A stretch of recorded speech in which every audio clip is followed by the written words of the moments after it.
Hi there folks, how's it going? In this mini lecture video, we are going to talk about developing arguments with classical arrangement. You might also hear me refer to this as classic form or classical oration. They're all basically referring to the same thing. And this thing that they are referring to is a system for organizing and developing arguments that actually dates all the way back to the Roman orator Cicero. Classical arrangement, what it does is it's this really, really flexible way of thinking about organizing your arguments, and it breaks arguments into 6 sections. Each section has a specific role to play, and they all kind of come in a specific order, and they all build on each other to develop, an effective argument. So what I want to do is I want to break down what each of these 6 sections are and explain kind of how they work together. So the first section is the Exordium, or the introduction. In this section of your argument, what you're doing, you really have kind of 2 things that you're trying to do here. You are trying to catch your audience's attention, and you're trying to set the tone for your argument. What I like to do is I like to think of this first section as a transition of sorts, where you're transitioning your readers from doing whatever it is that they are doing in their their day-to-day life into the process of reading and engaging with your argument. It's a really important transition, and it's one that you want to really focus on.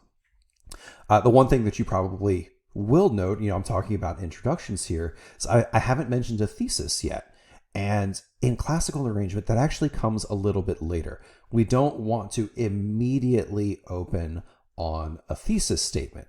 What we want to do is we want to catch our reader's attention and set the tone for our argument. And then we move into the second section, the Narratio, or the background. In this second section, what we're doing is we're giving our reader the background information that is necessary for them to be able to understand our topic. We're setting up the context. We are establishing what some of the major controversies around our topic are, and then only after we have set the tone and we've set up this background information, then we move into the Partitio, or the outline, or the thesis area. This third section of classic form really serves the purpose of outlining exactly what our goal for the argument is.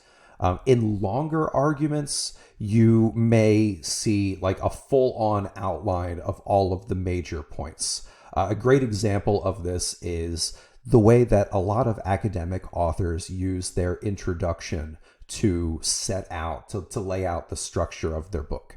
They'll say things like, in chapter 1, I talk about this and I make these points. And then in chapter 2, I build on that by talking about this. And then chapter 3, I do this, and so on and so forth. For shorter arguments, and by shorter, I really mean anything less than 25 pages or so, a thesis statement is going to serve this purpose. So at this point, we have established we've caught our reader's attention, we've established some context, and we've made our major claim. The fourth section is the Confirmatio. This is where we are presenting all of our evidence. We're supporting our facts, our statistics, our reasons and logical opinions.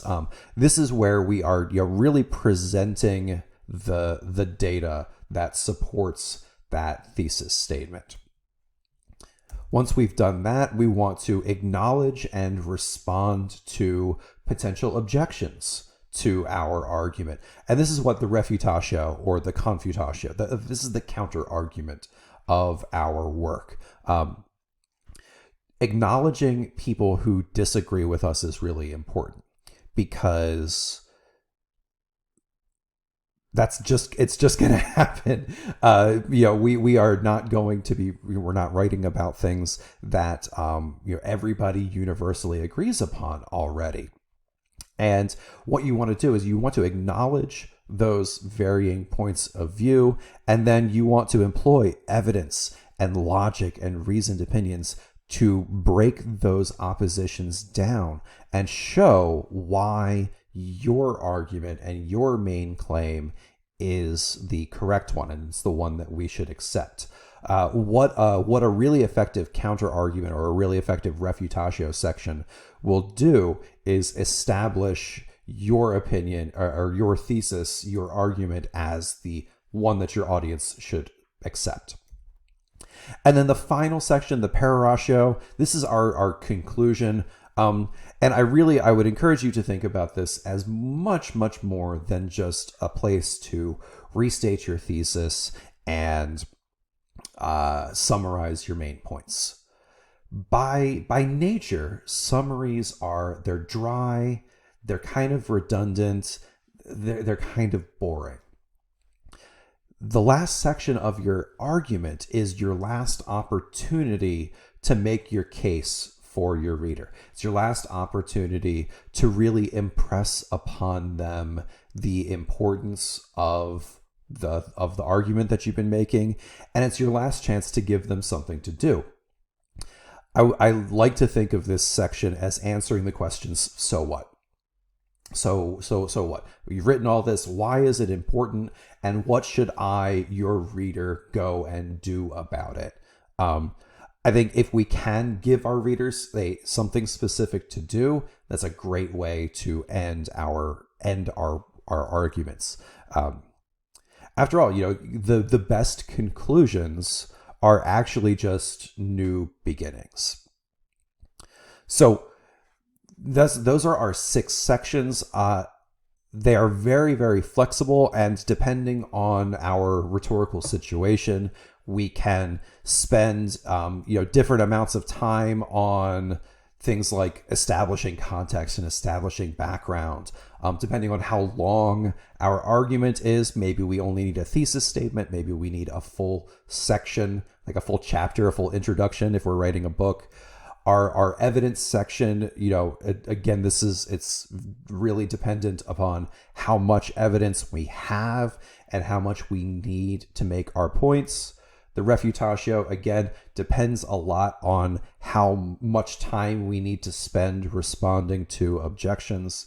So all of these things can expand, and all of these sections can expand and contract based on your situation, what you're writing, who you're writing for, and the materials that you have gathered to help you do that.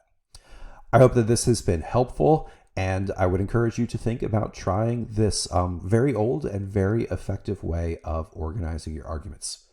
Thanks very much, and I will see you all in the next one.